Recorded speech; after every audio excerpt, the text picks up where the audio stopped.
नमस्कार दोस्तों, स्वागत है आप सभी को इस वीडियो में। आज के इस वीडियो में हम आपके लिए बहुत ही इम्पोर्टेंट टॉपिक लेकर आए हैं जो आपके एग्ज़ाम में बहुत ज़्यादा क्वेश्चन इससे पूछे जाते हैं और आप सबके लिए ये बहुत ही इजी टॉपिक है क्योंकि ये आसान टॉपिक भी है और सबसे ज़्यादा क्वेश्चन पूछे भी जाते हैं। तो इस टॉपिक से आपको अच्छे से कवर करके जाना है ताकि आप एग्ज़ाम में सही करके आए, क्योंकि आसान क्वेश्चन अगर आप एग्ज़ाम में छोड़ते हैं तो आपसे दूसरा स्टूडेंट आगे चला जाएगा। इसीलिए कंपटीशन एग्ज़ाम है तो उस तरीके से आपको तैयारी भी करना है। किस तरीके से तैयारी करना है वो हम आपको बताएंगे बहुत ही बेहतरीन तरीके से, और आप लोगों के लिए बहुत ही अच्छा क्वेश्चन लाया गया है। एग्ज़ाम में जिस तरीके से क्वेश्चन आता है उसी तरीके से आपको क्वेश्चन करवाया जा रहा है। ये नहीं कि आपको खुश करने के लिए बहुत ईजी क्वेश्चन लेकर आ गए हैं या आपको गाना गा के या नाच गाना करके आपको खुश कर रहे हैं ताकि आप क्लास में जुड़े रहें। ऐसा बिल्कुल भी नहीं है। यहाँ पर जितना देर पढ़ाया जाएगा बी सीरियसली आपको पढ़ाया जाएगा जिससे कि आपका सिलेक्शन हो सके, और रिजल्ट के बाद जो आपके चेहरे पे खुशी होती है वो कोई नाच गाना के सुनने से नहीं होंगे। इसलिए हम आपको जितना देर भी कंटेंट डिलीवर करते हैं, जितना देर भी आपको पढ़ाते हैं और सबसे बेहतरीन कंटेंट के साथ बहुत ही अच्छा आपको क्लास करवाते हैं जिससे कि आपका रिजल्ट सुनिश्चित हो सके। और जिन्होंने भी अभी तक क्लास में नहीं जुड़े हैं वो सारे स्टूडेंट इस नंबर पर कॉल करके व्हाट्सअप करके क्लास में जुड़ जाइएगा। इधर आपका कम्युनिटी हेल्थ नर्सिंग स्टार्ट हो गया और मॉर्निंग वाले क्लास में आप लोगों को अब मैथ शुरू हो चुका है, मैथ हो चुका है। मैथ का फर्स्ट क्लास ही हुए हैं और सभी स्टूडेंटों का रिएक्शन बहुत ही ज़बरदस्त थे क्योंकि पूरे बेसिक से हमने मैथ को बताया है और उसमें पूरा थ्योरी के साथ सारे चीज़ को हमने समझाया है। आज का क्लास किसी का मिस नहीं होना चाहिए मैथ का, और जिसका मिस हो गया है इस नंबर पर कांटेक्ट करके आप लोग क्लास में जुड़िए। आपको नोट्स और जो क्लासेज है वो मिल जाएंगे, और रीजनिंग का कुछ क्लासेज हुए हैं वो भी बहुत ही ढांसू क्लास हुए हैं, वो भी आप सबको मिल जाएंगे जिन्होंने क्लास नहीं ज्वाइन किया है। तो सारे सब्जेक्ट को लेकर चल रहे हैं जिससे कि आपका रिजल्ट हो सके। ये नहीं कि सिर्फ इजी वाले टॉपिक आपको करवाया जा रहा है, यहाँ पर आपको सिलेक्शन दिलवाया जाएगा, ना कि आपके साथ हंसी मजाक किया जाएगा। तो चलिए हम लोग कम्युनिटी हेल्थ नर्सिंग का क्वेश्चन आगे कंटिन्यू करते हैं। कह रहा है कि अल्मा आटा सम्मेलन कब हुआ था, तो इस सम्मेलन के बारे में हम लोग जान लेते हैं। ये स्वास्थ्य संबंधित एक सम्मेलन हुआ था।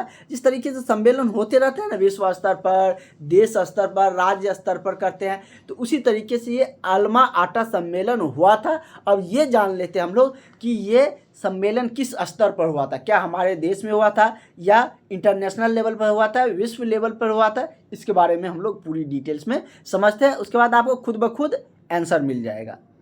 ठीक है, ये इसके बारे में हम लोग जानते हैं अल्मा आटा सम्मेलन के बारे में, और वहाँ पर ऑप्शन में आपको कहीं 1978 दिख रहा था। अब आपको आंसर पता चल गया। चलिए क्या है ये इसके बारे में जान लेते हैं। इस पे और भी क्वेश्चन बनते हैं, इसलिए जिस पे एक से अधिक वैरायटी का जो क्वेश्चन अराइज हो रहे हैं उसी का हम आपको थ्योरी टाइप पे बताएंगे। क्यों नहीं, तो हमको बहुत ज़्यादा सिलेबस करना है। अगर सबका बहुत ज़्यादा एक्सप्लेनेशन करने लगेंगे तो बहुत ज़्यादा क्वेश्चन नहीं कर पाएंगे, और जहाँ पर बहुत ज़्यादा एक्सप्लेनेशन की थ्योरी की ज़रूरत है मैथ रीजनिंग में, वहाँ पर आपको एक एक चीज़ को बताया जाता है क्योंकि वहाँ वो आप बहुत दिनों से नहीं पढ़े हैं मैथ, और रीजनिंग आपने अभी तक पढ़े भी होंगे, बहुत सारे स्टूडेंट नहीं भी पढ़े होंगे। तो वहाँ पर आपको बहुत ज़्यादा मोटिवेशन, बहुत ज़्यादा थ्योरी, बहुत ज़्यादा आपको पॉइंट जो बेसिक पॉइंट है उन सबको बताने की ज़रूरत है। तो वो सब पॉइंट बताते हुए चल रहे हैं। और एएनएम के जो भी टॉपिक है वो आप एएनएम में पढ़े हुए हैं, उसके बाद कभी न कभी आप इसके तैयारी में लगे हैं तो पढ़े हैं। तो इसमें बहुत ज़्यादा आप लोगों को उतना ज़्यादा से ज़्यादा आप लोगों को रिवीजन के पे ध्यान देना है जो हम आपको क्लास में क्वेश्चन करवाते हैं। तो चलिए हम लोग जानते हैं होता क्या है। अल्मा आटा सम्मेलन, जिसे जो आधिकारिक तौर पर क्या कहा जाता है, प्राथमिक जो प्राइमरी हेल्थ केयर किए जाते हैं, मतलब कि प्राथमिक स्वास्थ्य देखभाल पर अंतर्राष्ट्रीय स्तर पर यह सम्मेलन हुआ था। हम आपको वहाँ पर चर्चा किए थे। तो अल्मा आटा सम्मेलन क्या हुआ था, एक आधिकारिक तौर पर सम्मेलन था जो कि प्राथमिक स्वास्थ्य देखभाल जो कम्युनिटी हेल्थ नर्सिंग, जो प्राइमरी हेल्थ केयर होते हैं उस स्तर पर ये मतलब कि अंतर्राष्ट्रीय सम्मेलन कहा जाता है। और ये 6 से 12 सितंबर के बीच में। अगर डेट भी पूछा जाएगा, जैसे कि डेट स्तनपान डेट को लेकर पूछा जाता है, अगस्त में कब से कब होता है, वो हमने आपको मिडवाइफरी में बताया। अगर इससे पूछे जाएंगे तो एक क्वेश्चन आपको यहाँ से बन गया। और ईस्वी कब हुआ था? 1978 में अल्मा आटा हुआ था। कह रहा है कि USSR अल्मा आटा कजाकिस्तान। USSR का मतलब आप लोग जानते हैं, संयुक्त जो पहले सोवियत संघ जो हुआ करता था, जिसको आप लोग रसिया के नाम से जानते हैं, उसमें जैसे कि कजाकिस्तान भी उसी का पार्ट था। जो अभी यूक्रेन से युद्ध हो रहा है, ये सब भी उनका पार्ट था। तो धीरे धीरे सब अलग होते गया। जैसे क्या हमारे देश का पहले, आज़ादी से पहले पाकिस्तान भी हमारे देश का ही पार्ट था, बांग्लादेश भी हमारे देश का पार्ट था, लेकिन आज़ादी के बाद चीज़ें बदली और वो हमारे देश से अलग हो गए। उसी तरीके से पहले USSR कहा जाता था, जैसे रसिया भी कहे जाते हैं। तो पहले बहुत सारे देश उसमें सम्मिलित थे, मतलब कि उसी का पार्ट था, तो उसे USSR कहा जाता था। तो उसी में कजाकिस्तान में आयोजित हुआ था। कहाँ पर हुआ था ये भी समझ गए। विश्व स्वास्थ्य संगठन और संयुक्त जो राष्ट्रीय बाल कोष यूनिसेफ होती है, उनके द्वारा इस सम्मेलन का आयोजन किया गया था। और इसकी किस स्तर पर होते हैं ये हमने आपको बता ही दिए। इसका और भी एक बातें हैं जो कि ध्यान देने योग्य है। उद्देश्य इसका क्या था? तो सम्मेलन का उद्देश्य था स्वास्थ्य परिणामों में क्या करना? तो वैश्विक असमानता, क्या था? वैश्विक असमानता विशेष रूप से विकसित और जो विकासशील देश है उनके बीच, उनको मतलब कि संबोधित करना था। और उसने वर्ष 2000 तक सभी के लिए क्या किया था? 2000 ईस्वी तक ये सभी के लिए स्वास्थ्य प्राप्त करने के लिए PSC सेंटर को, मतलब कि आधार PSC को आधार के रूप में क्या किया था? स्थापित किया था। अभी भी आप लोग पढ़ते हैं PSC प्राइमरी हेल्थ सेंटर के बारे में जानते हैं। तो इसी से, मतलब कि इसी सम्मेलन से ये आए थे। तो चलिए हम लोग क्वेश्चन पे चलते हैं। इससे हमारा जो भी इससे रिलेटेड अब क्वेश्चन आएगा, कोई भी क्वेश्चन पूछा जाएगा आप बना सकते हैं। तो अब तो आप मास्टर हो गए इसमें। अल्मा आटा सम्मेलन कब हुआ था? तो सितंबर माह में हुआ था, 1978 में हुआ था। अभी हम लोग देखें तो इसका करेक्ट आंसर क्या हो गया? ऑप्शन नंबर बी हो गया। अब तो आप खुद ही बना सकते हैं। हाँ, यही होगा, बी ऑप्शन ही होंगे। अगला क्वेश्चन आपके लिए क्या है? अल्मा आटा सम्मेलन की जो मुख्य 2 घोषणाएं थी, कब हुआ था?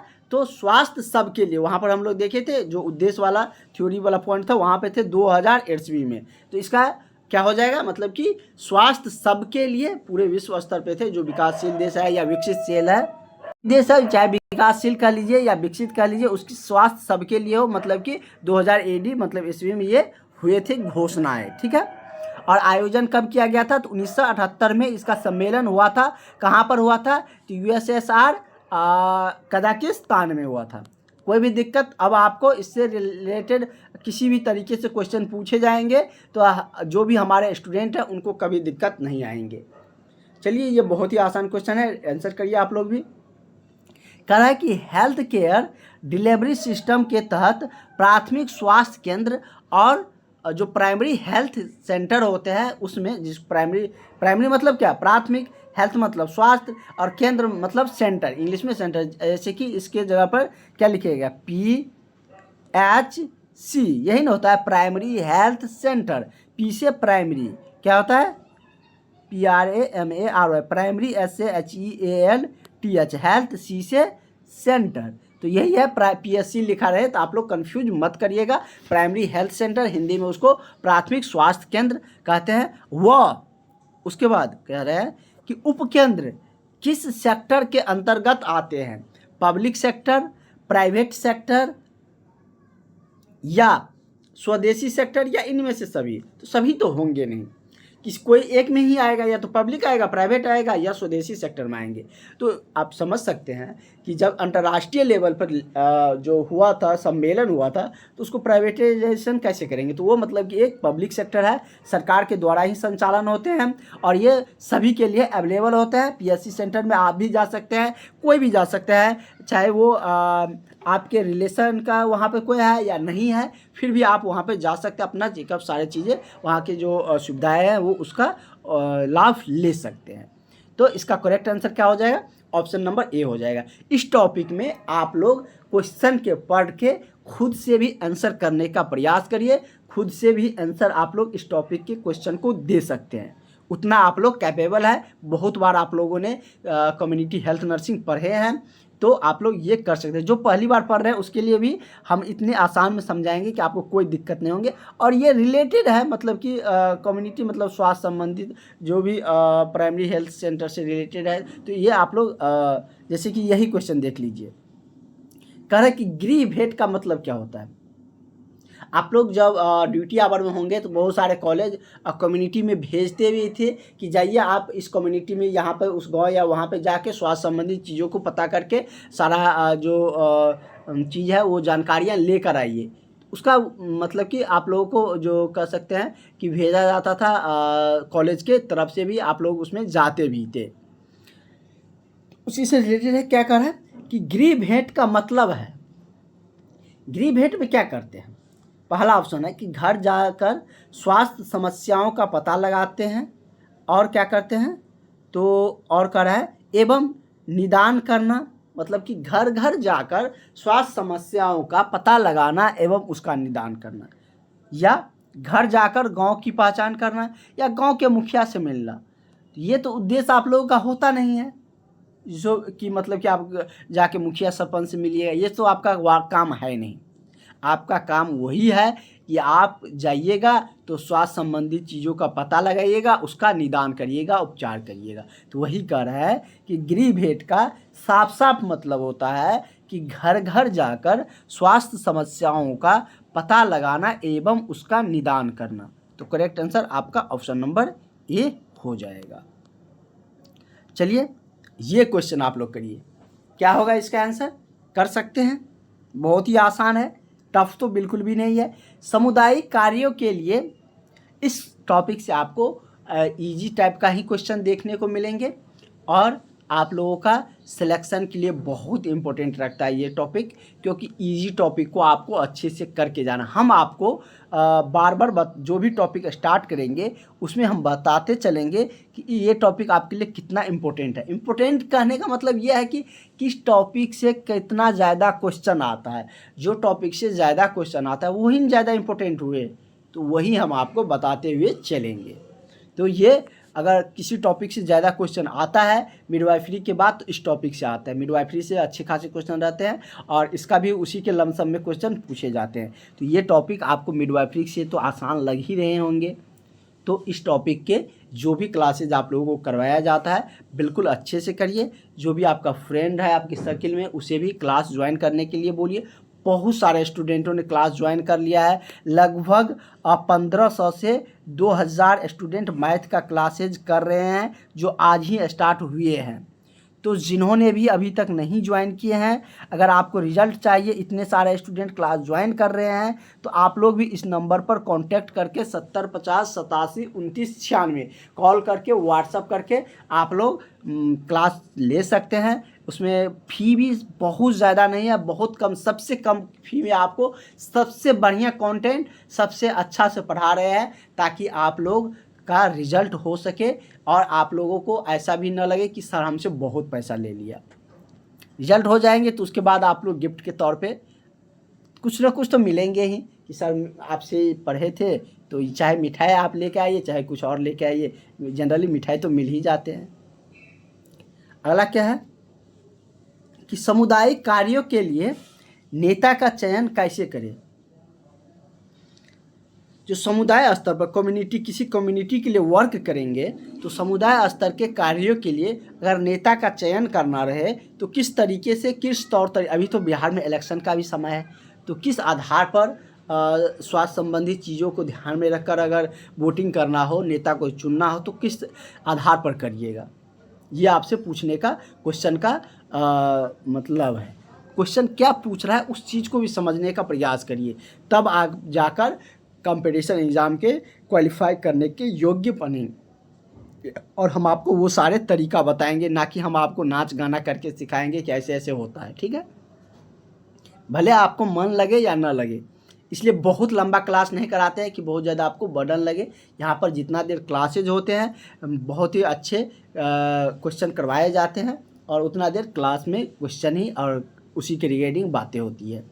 कह रहा है कि सामुदायिक कार्यों के लिए नेता का कैसे चयन करेंगे? लोगों द्वारा सामाजिक कार्यों की जानकारी पता लगाकर या गांव के दबंग व्यक्ति को पता लगाकर ये होगा?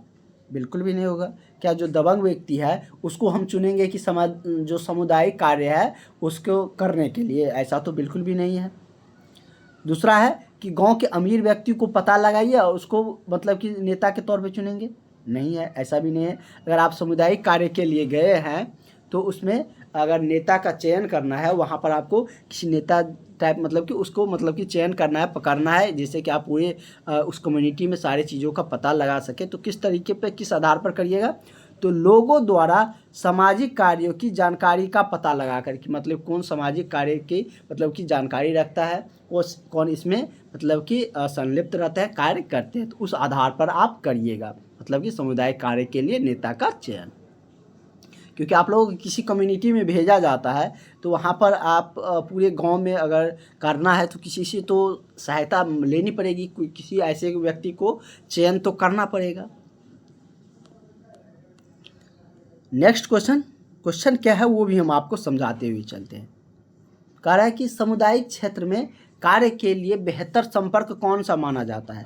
अगर सामुदायिक क्षेत्र में आप गए, किसी कम्युनिटी में आप गए कार्य के लिए, तो सब तक वो आपकी बातें पहुँचे कि मतलब कि कौन आया है, क्या करने आए हैं, उस चीज़ों का पता चले, सभी तक वो संपर्क हो सके। तो कैसे पता चलेगा? अब तो आप सबके पास कॉल तो नहीं करिएगा, और अगर दूसरे जगह भेजा जा रहा है तो सबका नंबर भी तो आपके पास नहीं ना है। तो आप कैसे मतलब कि सभी को संपर्क में, बेहतर संपर्क के लिए क्या होना चाहिए, यही आपसे पूछा जा रहा है। जनसंपर्क करना चाहिए या सामूहिक संपर्क? जनसंपर्क मतलब एक एक लोग से मतलब कि बात करके उसको बताइए, या सामूहिक तौर पर बताइए, व्यक्तिगत संबंध, या इनमें से कोई नहीं? तो क्या सबसे अच्छा आपको क्या लग रहा है? सबसे बेहतर जो संपर्क माना जाएगा वो क्या होंगे? सामूहिक तौर पे संपर्क करिए, जिससे कि बहुत सारे लोगों को पता चल सके। ठीक है, तो करेक्ट आंसर आपका ऑप्शन नंबर डी हो जाएगा। नेक्स्ट क्वेश्चन आपके लिए ये रहा, कह रहा है कि बहुउद्देशीय कार्य योजना का आधार क्या है? बहुउद्देश्य का नाम से ही क्लियर है कि जो एक से अधिक उद्देश्यों के लिए कार्य करता है। तो उसका कह रहा है कि उसका आधार क्या था? बहुउद्देश्य जो कार्य योजना चलाया गया तो उसका आधार क्या था, ये आपसे पूछा जा रहा है। भोर कमेटी किस आधार पर थे, या श्रीवास्तव कमेटी, या करतार सिंह कमेटी, या इनमें से कोई नहीं? तो वो बहुउद्देशीय कार्य योजना जो थे वो किस आधार पे थे? तो वो करतार सिंह कमेटी के आधार पे थे। किस पे? तो करतार सिंह कमेटी के आधार पे। तो अब तक जितना क्वेश्चन कराए उसमें से आपको सब याद हो गया होगा, सब पता चल गया होगा, और आप एक बार रिवीजन करिएगा। ये पीडीएफ, ये नोट्स आप लोग जिन्होंने भी क्लास में ज्वाइन किया है, पेमेंट किया है, उनको मिला हुआ है, उससे एक बार पढ़ लीजिएगा। निश्चित आपको जब रिवीजन करने आइएगा, कभी भी आप रिवीजन करिएगा तो आपको लगेगा कि हमको सब क्वेश्चन आ रहा है। टेस्ट के पीछे अभी बहुत ज़्यादा आपको भागना नहीं है, आपका अभी सिलेबस पूरा हुआ नहीं है। अब क्या चीज़ का टेस्ट दीजिएगा? टेस्ट के पीछे जाने से आपका तब मायने रखता है जब आप सिलेबस को कवर कर लीजिए। अगर आप अभी टेस्ट दे रहे हैं, आपका सिलेबस नहीं पूरा, एग्ज़ाम डेट आ गया, तो क्या आप उस हड़बड़ी में सिलेबस पूरा कर पाइएगा? अगर आप पूरा सिलेबस कवर करके नहीं जाते हैं तो क्या आपका सिलेक्शन होगा? बिल्कुल नहीं होगा। टेस्ट आपका जैसे फुल लेंथ टेस्ट होता है, फुल लेंथ जो टेस्ट होते हैं जिसमें जितना क्वेश्चन आपके एग्जाम में पूछे जाएंगे उतना क्वेश्चन रहता है, तो वो आप 5 से 6 दे दीजिए। वो क्या होता है कि आप उस एक्यूरेसी पता चलेंगे और स्पीड बढ़ेंगे। स्पीड तो यहाँ पे बहुत ज़्यादा आपको मायने नहीं रखता, क्योंकि अच्छे खासे समय आपको दिए जाते हैं। ऐसे नॉर्मल कंपटीशन एग्जाम रहता है, वहाँ पर टेस्ट बहुत मायने रखता है, क्योंकि वहाँ पर 1 घंटा में बहुत ज़्यादा क्वेश्चन रहता है, 100 क्वेश्चन रहता है। लेकिन यहाँ पर ऐसा नहीं है, तो यहाँ पर आपको समय भरपूर दिया जा रहा है। तो इसलिए अभी टेस्ट के पीछे मत भागिए, जब टेस्ट की ज़रूरत होंगे तो आपके लिए टेस्ट स्टार्ट हो जाएगा, क्योंकि हमें पता है कि आपको कब टेस्ट दिलवाना है। अभी आप 5-6 क्लास किए नहीं और आप टेस्ट देने के लिए उत्सुक हो रहे हैं, इसमें क्या आप सीख पाइएगा, मतलब कि टेस्ट जब उस समय दिया जाता है जब आपका सिलेबस पूरा हो जाता है, आप रिवीजन कर रहे होते हैं। अब अभी टेस्ट दिया, आपका नंबर नहीं आया, तो आपको वैसे ही क्या हो जाएगा, मतलब कि आपको लगेगा कि मेरा ऐसे भी सिलेक्शन नहीं हो रहा है। लेकिन आपका कमियां क्या है, आप पढ़े नहीं या टेस्ट देने जा रहे हैं, तो कहाँ से आपका सिलेक्शन होगा। तो इसलिए अभी टेस्ट के पीछे बिल्कुल नहीं भागना है। आप इस महीना से जब आपका एग्ज़ाम डेट आ जाएगा, आप उससे 1 महीना पहले भी टेस्ट दीजिएगा। 1 महीना अगर आप लगातार टेस्ट देते हैं तो 30 टेस्ट होता है। इतना सिर्फ टेस्ट देने से रिजल्ट थोड़ी ना होगा, आपको सिलेबस को पूरा करना है। टेस्ट मान के चलिए आप दे ही दिए, क्वेश्चन याद नहीं है, तो क्या आपके एग्ज़ाम में बन जाएगा? कभी नहीं बनेगा। वहाँ पर कन्फ्यूजन आएगा कि इसका आंसर कौन होगा, इसका आंसर कौन है। अगर वही जगह पे कोई स्टूडेंट पूरा सिलेबस किया है और वो मात्र 10 टेस्ट दे के गया है, एग्ज़ाम से 15-20 दिन पहले 10 टेस्ट दे के गया है, वो आपसे अच्छा परफॉर्मेंस करके आएगा। उसको एग्ज़ाम में कोई कन्फ्यूजन नहीं होगा कि इसका आंसर ए होगा या बी होगा। इस बात पर ध्यान रखिएगा। कोई आपको बरगला रहा है तो उस पर बिल्कुल भी नहीं जाना है। जो आपको मतलब हमें जो लगा कि आपको बताना चाहिए वो हम आपको बता दिए। टेस्ट आपका बिल्कुल होगा, टेस्ट देना ज़रूरी है, लेकिन आपका सिलेबस पूरे होने के बाद आप जिस टॉपिक का, जैसे कोई टॉपिक हो गया, उसको एक बार पढ़ लिए, रिवीजन किए, उसके बाद आप टेस्ट की तरफ जाते हैं। और फुल लेंथ टेस्ट जब आपका पूरा सिलेबस हो जाते हैं तब दिया जाता है। ठीक है, ये हो गया।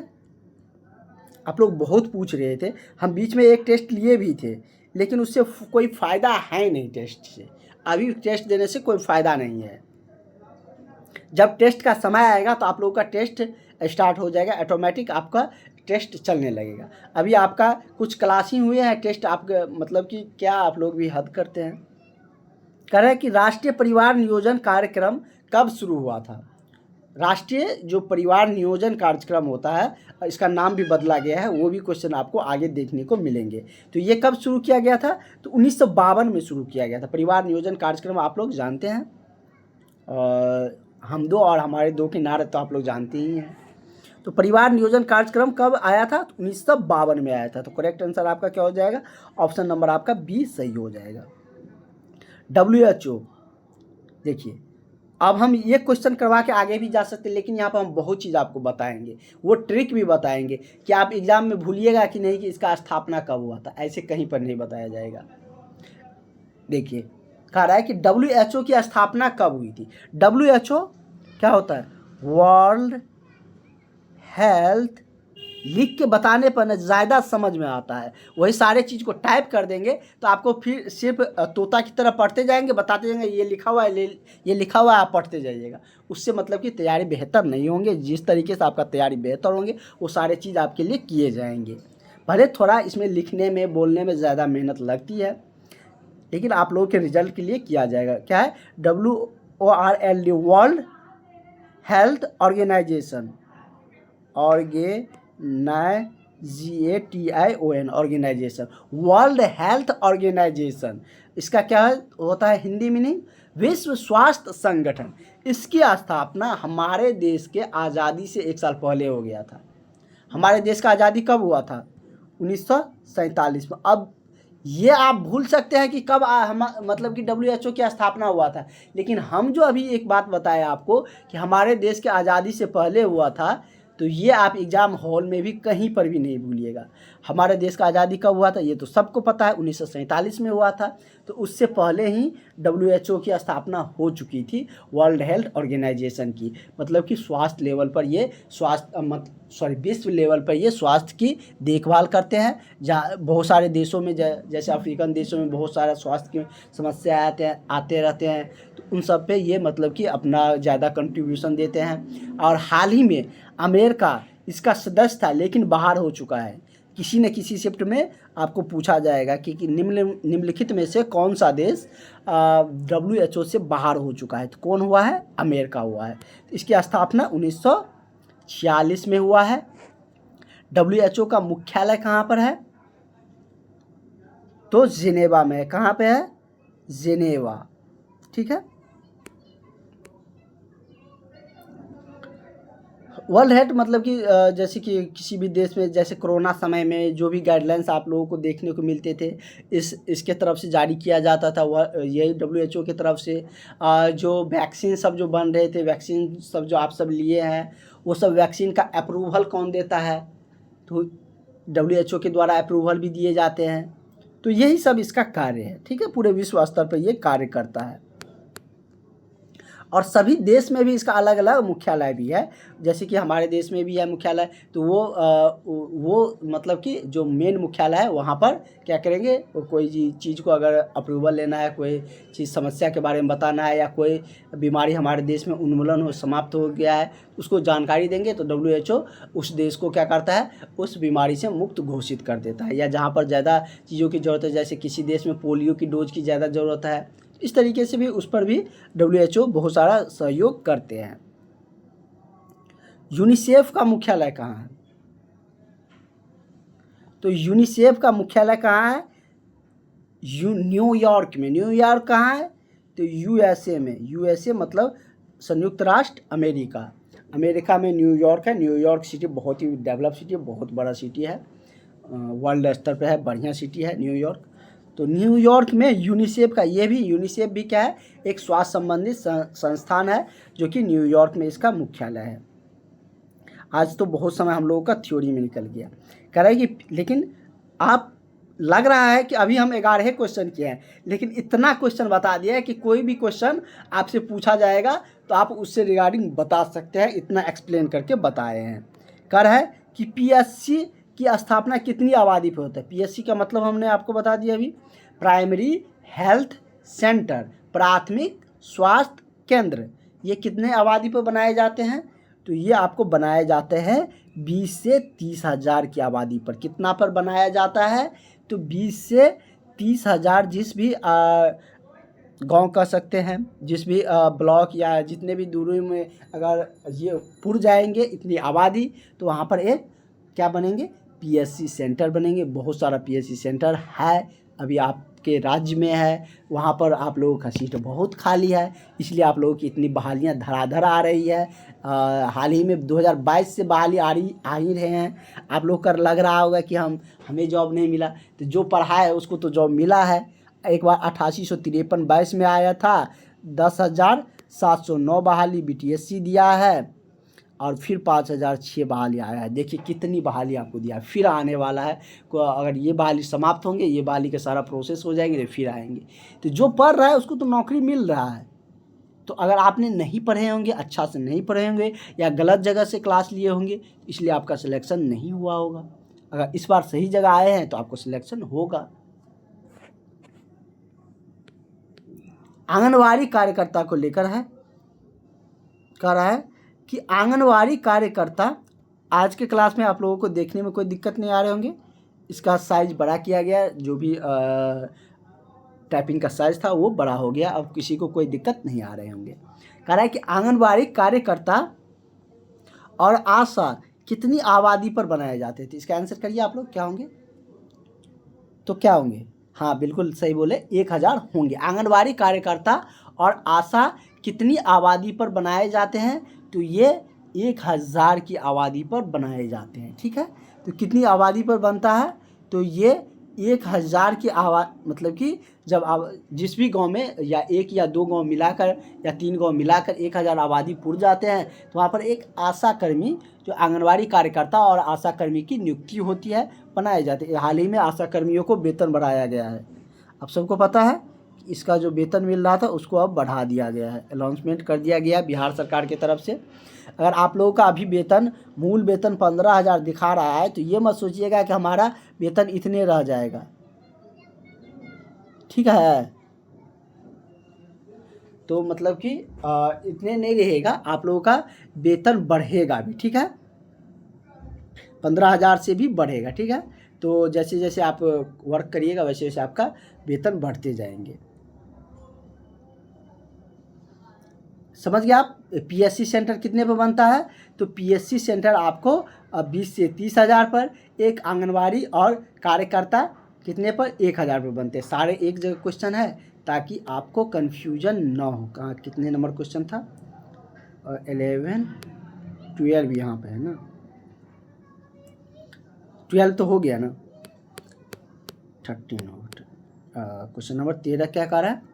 कह रहा है कि राष्ट्रीय ग्रामीण स्वास्थ्य मिशन कब शुरू किया गया था? जो राष्ट्रीय ग्रामीण स्वास्थ्य मिशन होते हैं वह कब चलाया गया था, ये आपसे पूछा जा रहा है। तो ये कब स्टार्ट हुआ था? तो ये आपको 5 अप्रैल 2005 को चलाया गया था। कब चलाया गया था? तो राष्ट्रीय स्वास्थ्य मिशन जो स्टार्ट हुआ था 5 अप्रैल 2005 को शुरू हुआ था। कोई दिक्कत, किसी को कोई दिक्कत नहीं होनी चाहिए। बहुत ही इजी में हम आपको इतना सारे क्वेश्चन करवा रहे हैं, आपको कहीं पर कोई दिक्कतें नहीं आएंगे। कह रहा है कि जननी सुरक्षा योजना कब शुरू हुई? तो जननी सुरक्षा योजना का जो शुरू किया गया था वो कब किया गया था? तो ये सब मतलब कि जो सिंगल लीनियर टाइप क्वेश्चन है, तो इसमें बहुत ज़्यादा आप लोगों को समय देने की ज़रूरत नहीं, इसमें थोड़ा सा इसभी याद करना पड़ेगा। जननी सुरक्षा योजना के कब शुरुआत किया गया था, इसमें बहुत ज़्यादा समझाने की भी ज़रूरत नहीं है। जहाँ पर ज़रूरत है वहाँ पर, जहाँ पर एक से अधिक टाइप का क्वेश्चन बन सकते हैं वहाँ पर हम खुद ही आपको बता देते हैं। तो 12 अप्रैल 2005 को बनाए, 12 अप्रैल नहीं क्या था, हाँ 12 अप्रैल 2005 को बनाया गया था। इसमें क्या था, 5 अप्रैल 2005 को था, ये क्या है, तो 12 अप्रैल 2005 को जननी सुरक्षा योजना बनाया गया था। ठीक है, तो इसका करेक्ट आंसर क्या हो जाएगा? ऑप्शन नंबर आपका सी इसका सही आंसर हो जाएंगे। अगला है CSC सेंटर। PSC सेंटर आप लोग देख लिए, अब CSC सेंटर देखिए। लगभग आप लोगों को 15 ऐसे लग रहा है, और हमने थ्योरी टाइप से बताया है लगभग आपका 25 से 30 क्वेश्चन हो चुका है। कह रहा है कि CSC सेंटर ये क्या होता है? तो ये होता है आपका कम्युनिटी हेल्थ सेंटर। एक था PSC centre primary health centre, ये क्या है? कम्युनिटी हेल्थ सेंटर, मतलब कि सामुदायिक स्वास्थ्य केंद्र। ये क्या था? प्राथमिक स्वास्थ्य केंद्र। इससे इसका सुपर बॉस ये होता है, इससे ऊपर ये होता है CSC सेंटर। ठीक है, कह रहा है कि सामुदायिक स्वास्थ्य केंद्र कितनी आबादी पर बनता है? तो प्राइमरी स्वास्थ्य केंद्र 20 से 30 हज़ार पे बनता था, और ये CSC सेंटर सामुदायिक स्वास्थ्य केंद्र ये बनता है या तो 1 लाख आबादी पर या 100 गांव पर। कितने पर? आप सबको पता है, बहुत सारे स्टूडेंटों को ये इसका आंसर पते थे कि 1 लाख आबादी पर बनता है या 100 गांव पर बनाए जाते हैं। अगर 1 लाख आबादी 100 गांव से कम में पुर गया है तो वहाँ पर बना दिया जाएगा, या 100 गांव पे बनता है। कह रहा है कि MCH सेवाएं शुरू की गई थी किस लिए? परिवार नियोजन कार्य के लिए, या मातृ एवं शिशु मृत्यु दर को कम करने के लिए, जो जन्म जिसमें माँ की जो मृत्यु हो जाती है एवं शिशु की मृत्यु हो जाती है उसको कम करने के लिए, या संक्रमण रोग के निदान के लिए, इनमें से कोई नहीं। तो ये जो MCH सेवाएं चलाई गई थी ये मातृ एवं शिशु मृत्यु दर को कम करने के लिए चलाया गया था। तो करेक्ट आंसर आपका ऑप्शन नंबर P इसका सही हो जाएगा। कह रहा है कि ATP एक्ट कब लागू किया गया था? ये भी इसी से रिलेटेड है। तो ये एक्ट आया था आपका कब? तो 1971 में आया था, जब हमारा युद्ध चल रहा था किससे? पाकिस्तान से 71 में युद्ध हुआ था ना। तो मतलब कि जिस समय बांग्लादेश का फॉर्मेशन हुए थे, बनाया गया था, तो मतलब कि उस समय पे आप लोगों को मतलब ये देखने को मिले थे। ATP जो एक्ट था वो आप लोगों को 1971 में आया था। ठीक है, तो करेक्ट आंसर आपका ऑप्शन नंबर A सही हो जाएगा। अगला क्वेश्चन है कि रेफरल प्रणाली में रोग को रेफर किया जाता है। रेफरल प्रणाली में रोगी को क्यों रेफर किया जाएगा? अच्छे संचार सुविधा के ख्याल से। क्या अच्छे संचार सुविधा के लिए किया जाता है कि वहाँ पर मनोरंजन करेगा, जाके नाच गाना करेगा? बिल्कुल नहीं, गलत है, और इन्हीं बहकावे में आप लोगों को जाना नहीं है। अच्छे और बेहतर इलाज के लिए, तो सही बात कर रहा है, अच्छे और बेहतर इलाज के लिए ही न रेफ़र किया जाता है। अगर प्राइमरी हेल्थ सेंटर है तो वहाँ पर CSC सेंटर जो कम्युनिटी हेल्थ सेंटर है वहाँ पर रेफ़र क्यों किया जाएगा? अच्छे एवं बेहतर इलाज के लिए। वहाँ पर इक्विपमेंट अच्छे रहते हैं, सुविधाएं ज़्यादा रहता है, उस स्तर पर बनाया गया रहता है उसको। तो ठीक है, इसका correct answer option number B होगा। क्या आपको लगता नहीं कि ये सब का आंसर हम खुद पे दे सकते हैं, और वही हम आपको समझाने का प्रयास कर रहे हैं कि आप लोग खुद से आंसर इन सब सवालों का कर सकते हैं।